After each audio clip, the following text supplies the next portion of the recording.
ప్రార్థనలో పరిశుద్ధాత్మ దేవుడు మాట్లాడుతూ ఉన్నాడు.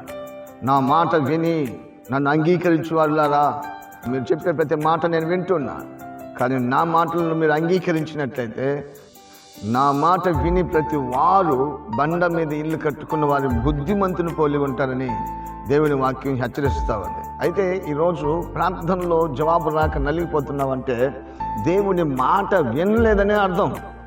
దేవుని మాట వింటే ఆయన అంటాడు, నాకు మొరపెట్టుడి, నేను నీకు ఉత్తరం ఇస్తాను అన్నాడు.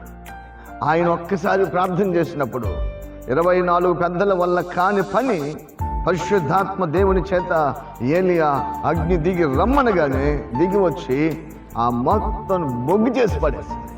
కారణం, ఏలియా ప్రార్థనలో నమ్మకత్వం ఉంది, ఏలియా ప్రార్థనలో యథార్థత ఉంది, ఏలియా ప్రార్థనలో ఆయన ఆసక్తి ఉంది, ఏలియా ప్రార్థనలో ఆయన దృఢమైన విశ్వాసం ఉంది. నీ జీవితంలో విశ్వాసం కలిగి దేవుని వైపు తిరిగితే పరిశుద్ధాత్మ దేవుడు విని ఆలకించి సమృద్ధికరమైన దీవెనతో నీ అక్కర్లు తీర్చునుగాక.